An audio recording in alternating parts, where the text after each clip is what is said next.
The distinguishing feature of the early Bible student work was the heralding of the harvest of the age, that the second advent that was so fervently anticipated for centuries had now become a reality.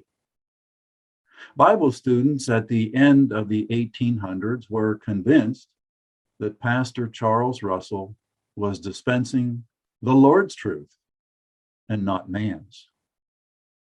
This was then a time for seeking the honest of heart and reaping the wheat.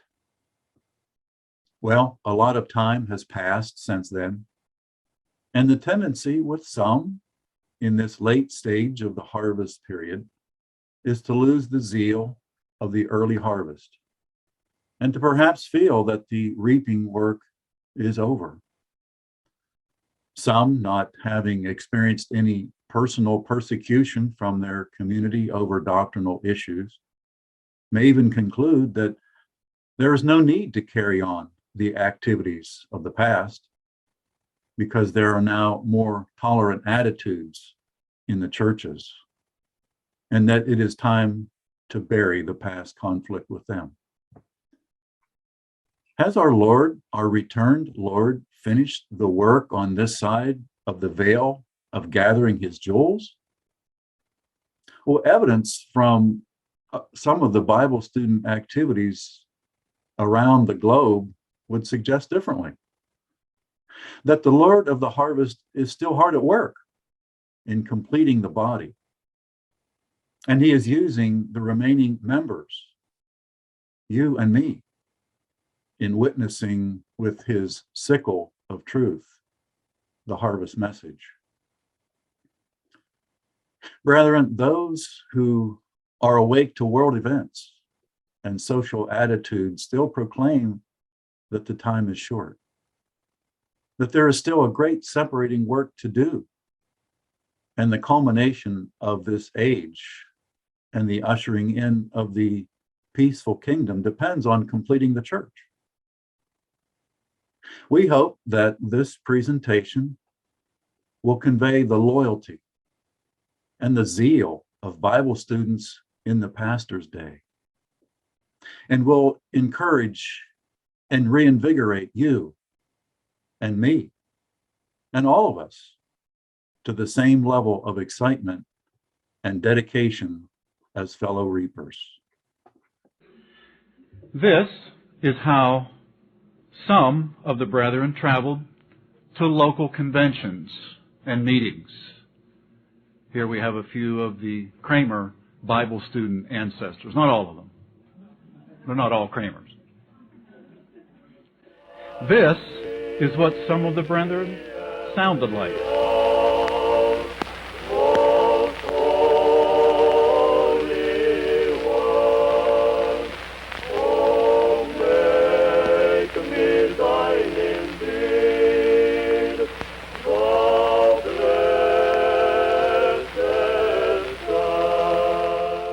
We want to take a look at the brethren's perspective, their inspiration, their activities, and the world around them. Deep down in their hearts, what were the brethren of the 1912 to 1914 era appreciating the most? Maybe it was the excitement over escalating world tensions and the imminent meltdown of the present evil world. Or perhaps it was the excitement over natural Israel's restoration, which had gotten underway. We suggest that all these points and many others were deeply appreciated by the brethren back then. But there was something more fundamental, something that was actually underlying all these things and others. The brethren in 1912 to 1914, we suggest, appreciated mostly their freedom, their liberty. Friends, the Jubilee trump, the trump of freedom had sounded. By 1912, all 6 volumes of Studies in the Scriptures and Tabernacle Shadows had been written, published, and widely distributed around the world. The Lord used the studies in the Scriptures to liberate the brethren from the suffocating Dark Age creeds that had bound so many for so many centuries. Using the sword of His mouth, that is to say the truth, the Lord began to smite every evil system and every evil custom. Let's watch and listen as the Lord essentially declares war on the creeds. Real Bible study is only beginning. Heretofore, our reading and studies were hindered by our creed. Now, nobody would think of defending any of the creeds. But as our faith in human creeds dies, our trust in the Bible as divine increases because we understand it better. In the 2nd century, the mistake was made of proclaiming apostolic bishops of equal authority with those 12 chosen by our Lord. Bibles were costly. Few could read. It was natural that the people should accept the teachings of the apostolic bishops without proving their doctrines by the Bible. As a result, there was no Bible study for 1,400 years. No wonder the faith once delivered to the saints was lost. Now we are returning to the Bible. The present Pope urges all Catholics to study the Bible and warns all against modernism, higher criticism. After so long neglect of the Bible, it is not strange that the twist and coloring of the creeds still gives us trouble. Errors and superstitions die hard. Clark Bird will help us to a broader view of the Bible's message. As our heads get straight, may our hearts respond loyally to God and His truth. One of mainstream Christianity's favorite creeds was hellfire and eternal torment. A fiery netherworld, that concept was first conceived by ancient pagan philosophers. It was embraced by mainstream Christianity, both Catholic and Protestant. And it was popularized worldwide by Dante's Inferno in his epic poem called Divine Comedy, written in the early 1300s. And most of the world accepted and believed in this evil doctrine. In the 1900s, brothers such as Barton and Russell and others gave discourses entitled, Where Are the Dead? In 1909, a booklet was published using the same name, and in 1910, the Watchtower published a booklet bearing the same title. This title used the Bible to expose the origin and the fallacy of this diabolical doctrine. And the slaughter of this and other creeds, friends, was not just some academic victory. It was not just something they appreciated in their heads. It inspired the brethren to activity. Brethren of all ages. I was in kindergarten there at Loveland when one of our little schoolmates died. And the school teacher had mentioned to us in our kindergarten that little Mary, if that was her name, had died and she went to heaven.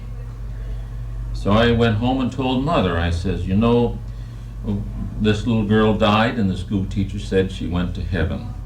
Well, Mother says, no, she didn't go to heaven. She's asleep, waiting for the resurrection. So Mother told me about it, and then I said to my mother, well, why does the school teacher say this? Well, because she doesn't know better. Well, what can we do to help her? She said, why don't we give you some booklets? So she gave me booklets, Where Are the Dead? And I remember going to school with enough booklets to put in the mailbox for every school teacher in that school. I still remember reaching up and putting those little booklets in the respective areas for the school teachers to receive. By 1912, the truth movement, or the truth outreach, that was very mature. The parent corporation was the Watchtower Bible and Tract Society, incorporated in Allegheny County, Pennsylvania, on December 13, 1884. The Watchtower Bible and Tract Society had two corporate subsidiaries. One was the People's Pulpit Association, and the second was the International Bible Students Association. It was chartered in Great Britain in 1913, although these names, People's Pulpit and IBSA, had been used prior to the incorporation of these two entities. But the Lord used these three entities to preside over many dimensions of the harvest work: colporter, pilgrim, conventions, tours, numerous publications, the newspaper sermons, class extension, volunteer extension, photodrama, and others. The Truth Outreach started out as a work done in the continental U.S., but soon expanded well beyond the borders of the United States. By 1914, the Watchtower, through the People's Pulpit Association and the IBSA, had a solid footprint on every continent. The Watchtower had branch offices in the UK, Australia, Germany, Sweden, Norway, Scotland, Jamaica, South India, South Africa, and Denmark. All of this and more constituted a global truth delivery system. And this system operated more efficiently than any other system on earth. Why?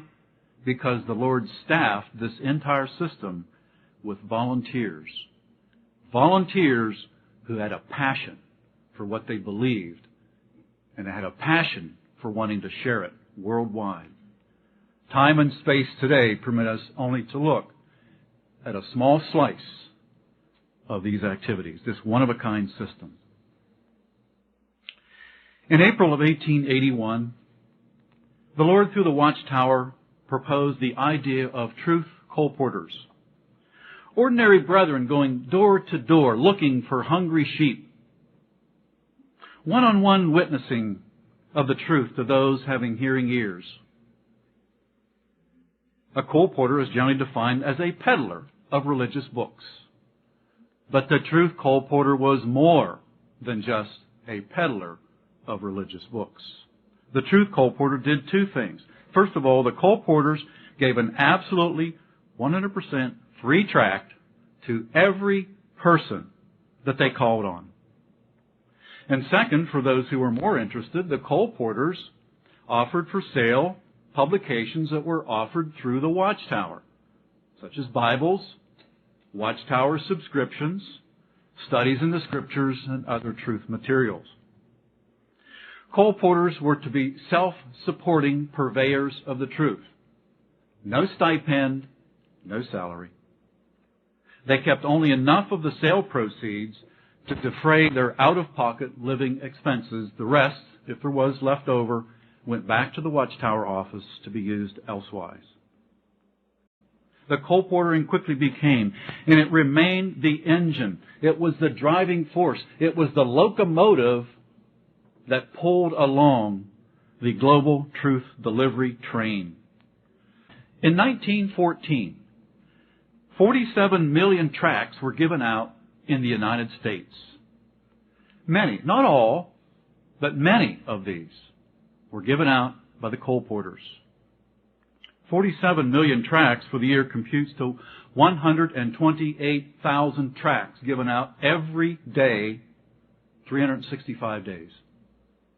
1913. If only 2 people read each tract, those 47 million tracts preached almost 100 million sermons in 1 year. In 1914 alone, the colporters in the United States sold 700,000 volumes of studies in the Scriptures. That computes to 2,000 volumes sold every day, 7 days a week, and that was only in the United States. And 1914 was not unique. Other years in that era witnessed a similar level of activity. Our point is this: colportering was the number one way that studies in the Scriptures was distributed around the globe. You didn't find them in bookstores. Coal portering was the number one way that the truth seeds were scattered around the world. By the 1890s, Brother Russell was getting many invitations to go, travel, and serve many local ecclesias everywhere. But his limited time and the enormous responsibilities he had at the Watchtower office did not permit him to visit these classes. Yet the Lord indicated that there was an important personal pastoral work that needed to be done. So on September the 1st, 1894, the Watchtower announced a new branch of work, the Pilgrim work. Pilgrims were the ambassadors, we might say, of the Watchtower Bible and Tract Society. In 1914, I received a telegram. I resigned from my job, and Brother Russell told me in a month I would hear from him. I got the letter, and it is a route sheet with just a few lines from Brother Russell saying, I am enclosing a route sheet from Portland to such and such an appointment. We trust, as you enter the pilgrim service, it will prove a blessing to you and the brethren whom you serve. The Pilgrims represented Brother Russell personally in where they went. If Brother Russell wanted to counsel or to pastor these local ecclesias, he did so largely through the Pilgrim brothers who traveled. But yet there's an irony here. While the Pilgrim brothers represented Brother Russell personally, yet they were not to preach Brother Russell. You know, Brother Russell used to write what he called pastoral letters. And sometimes he would send these pastoral letters to the pilgrims. I remember one. It was a short one, and I've never forgotten it. And it read, we regret that it again becomes necessary to call the attention of the pilgrim staff to the fact that there is too much preaching of Brother Russell and too little of Jesus Christ. I would recommend, brethren, that you preach Brother Russell less, better still, not at all, and Jesus Christ more. Brother Russell told me of his experience on one occasion with the pilgrim staff that he never put anyone into the pilgrim service, and he never put them out. That was the Lord's arrangement. Because of the profound influence that the Pilgrim brothers would have on the brethren, the Watchtower carefully screened each pilgrim. Even though they were selected by the Lord, the Watchtower felt responsible to screen them. They had to possess 8 qualifications. Interesting how it starts. Impeccable moral character. Not understanding the truth. Impeccable moral character. Meek. Third, clear in the truth, especially clear on the doctrine of the ransom. Ability to teach. Humble, and not a novice. The Watchtower did assist with travel expenses, but the pilgrims received no stipend or salary. The pilgrims were generally not well known, and in some cases, some of the Pilgrim brothers were not known at all in the areas where they were going to serve. So the Watchtower sent them with either a certificate or a letter of introduction that was signed by the Watchtower president.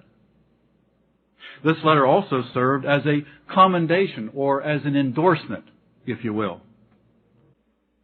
And that they were competent to lead meetings. They were competent to conduct immersion services and to serve the emblems and so on. Pilgrim work was completely different from the coal portering work. The coal porters were to find the hungry sheep, and the coal porters followed up, and they were to build and strengthen the sheep once found. The Pilgrim brothers generally stayed only 1 or 2 days in each area where they went to serve. The Pilgrims did such things as they taught the brethren how to organize a class. how to conduct a volume study, how to testify, or how to conduct a testimony meeting. Or they answered questions that the local ecclesias would have. The pilgrims encouraged the local brethren to stay active in the work, to do such things as read the manna every day, to have Berean studies, and as much as possible read 12 pages per day in studies in the Scriptures. The Pilgrim Brothers were to try to help the weary sheep, the lame sheep, and the sick sheep. They did give limited public talks, but they were very limited because the primary purpose was not to find new interest. That was the job of the colporteurs. But yet the Pilgrim Brothers did give limited public talks in large cities as a supplement, as an encouragement to the local witness work being done. In 1913, there were 80 Pilgrim Brothers traveling throughout the continental United States. They traveled 883,000 miles in 1913. Nearly 1 million miles were traveled by 80 Pilgrim Brothers. They conducted 17,000 meetings at which 1.3 million brethren and others were served. A similar work was done in 1912 and in 1914. And of course, as we mentioned, these numbers include only the work in the continental U.S. Many pilgrims, traveling many thousands of miles, worked abroad.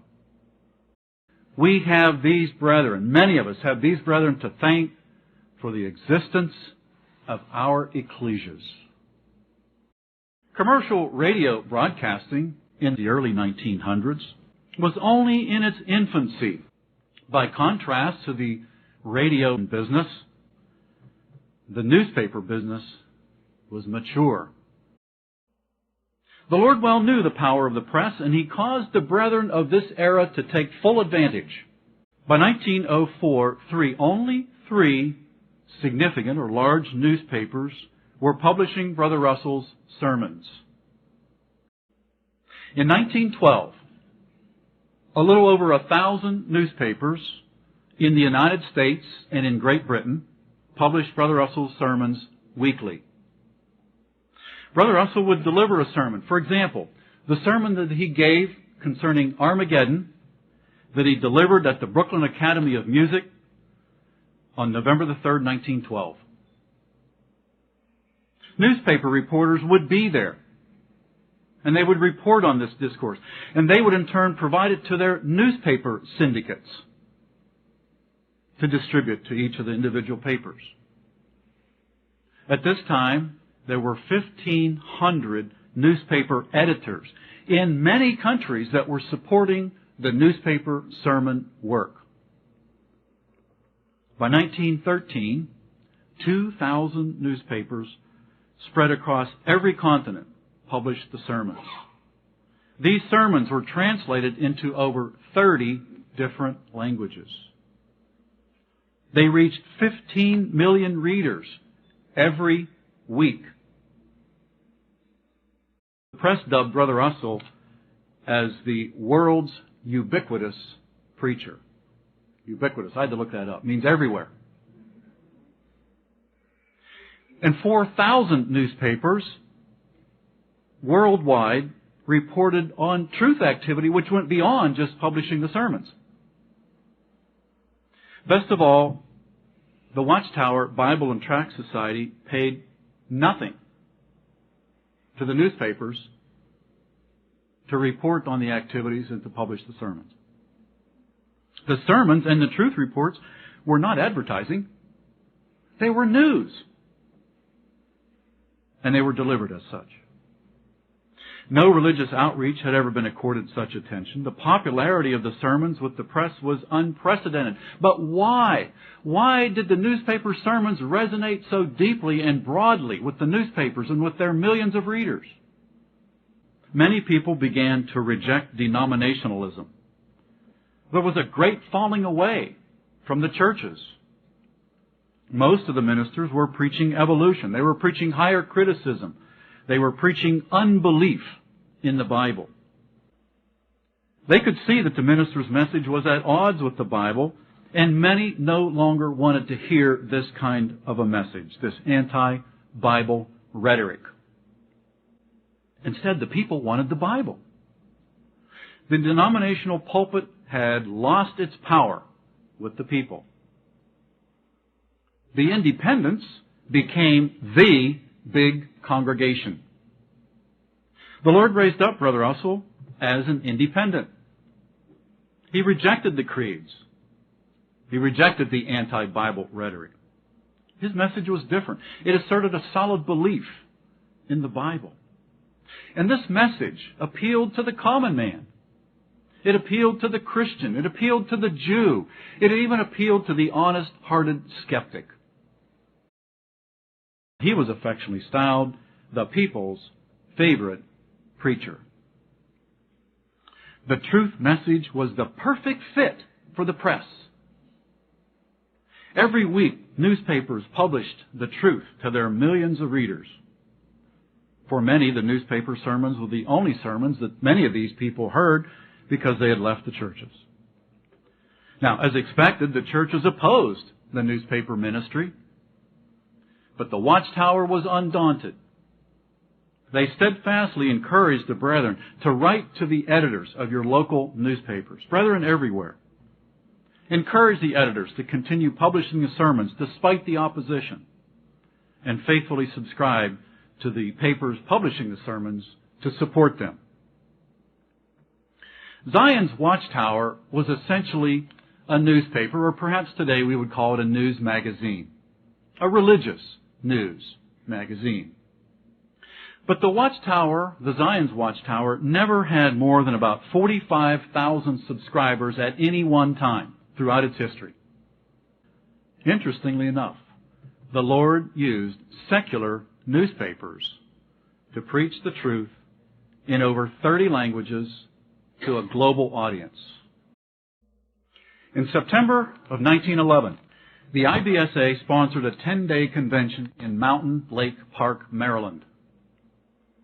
An average of 6,000 brethren, yes, 6,000 brethren attended the convention each day of that convention. At this convention, the IBSA appointed a committee. It was a committee of 7 brothers to tour the world. Now, the 7 are sitting in the front row. It does not include the brothers standing in the rear. The IBSA wanted the committee to conduct a global evaluation. What is the true condition of affairs, primarily in the Far East, in the Oriental lands? Are there any saints there? Should the IBSA budget money to spread the gospel there? In 1912, some 1,500 newspapers around the world were preaching the truth, as we mentioned. So they arranged for this 1912 world tour. The newspapers arranged for this tour. And they arranged for many other prominent tours, such as the 1912 European Tour, the 1913 Transcontinental Tour, and the 1913 Southern Convention Tour, and others. The tours created news. And news drew attention to the sermons. And so by the IBSA cooperating with the press, the truth was further served worldwide.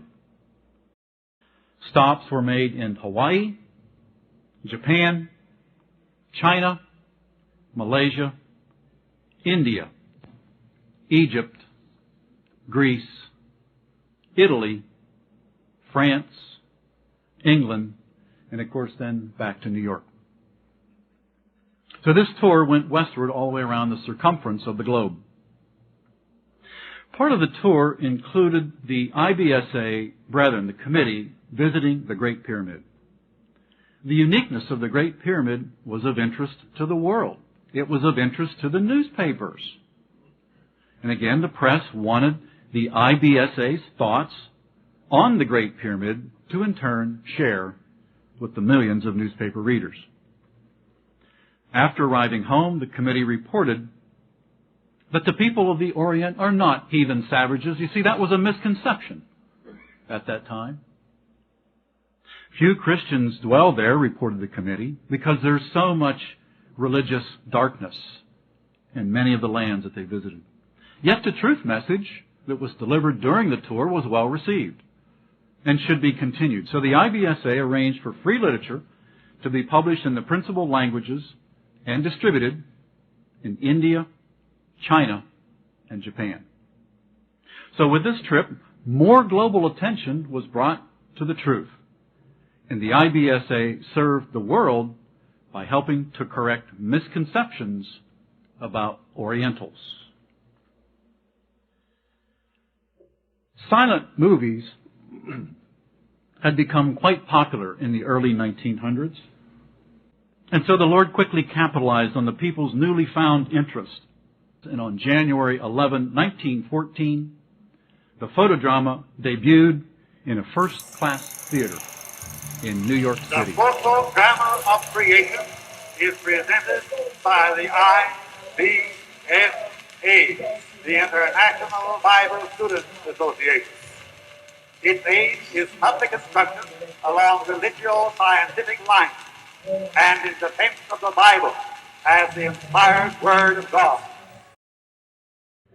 The entire program was 8 hours long. It was shown in 4 separate parts. One part, and only one part, was shown per day in the large cities.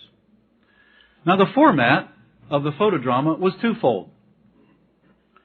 A portion of the show was presented in terms of slides, or in the format of slides, using a slide projector, essentially. The other portion of the photodrama was presented as motion pictures.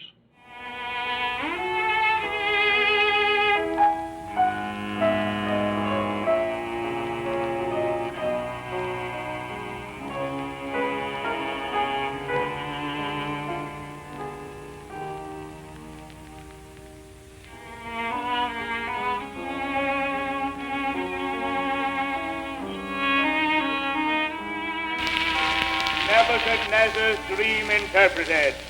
Daniel, a young Israelite taken captive to Babylon with others, later became God's prophet. The dream and its interpretation interests and concerns us today as much or more than it did Nebuchadnezzar. In his dream, the king saw a great image.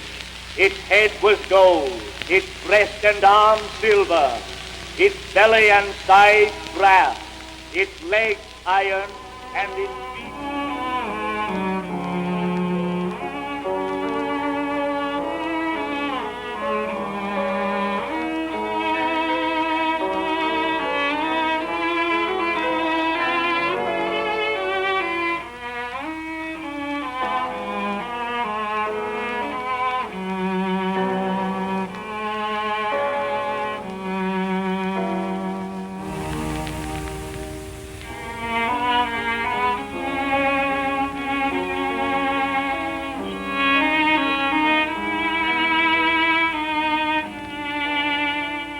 Peace on earth, goodwill to men prophecy has not yet been fulfilled, but it is nearing. The birth of the babe was one step toward it. The death on the cross was another. The glorious resurrection and ascension of the Logos again to the Spirit place were other steps. The selection of the church as Messiah's bride is another, nearly completed. The Messianic kingdom will complete the blessed prophecy. Part 1 of this photodrama explained God's mighty power in creating the earth and in creating man. Part 2 dealt with the reign of sin and death. Part 3 focused on God's promise to eradicate sin and death through the Christ. And Part 4 looked mostly to the completion of the church and the millennial age blessings to follow. 1912 to 1914 was an era rampant with skepticism and evolution and higher criticism, as we mentioned. The photodrama was designed in part to be a counterattack. It was not designed to convert the world, but rather the Lord used the photodrama to help especially the consecrated, to reassure them that three things, the Bible and history and science, are all in harmony. After the photodrama debuted in January 1914 in New York City, it spread like wildfire. Within 2 months of its debut, 12,000 people per day were seeing the photodrama in the large cities. The Brethren made not one full photodrama system, but 20 of them.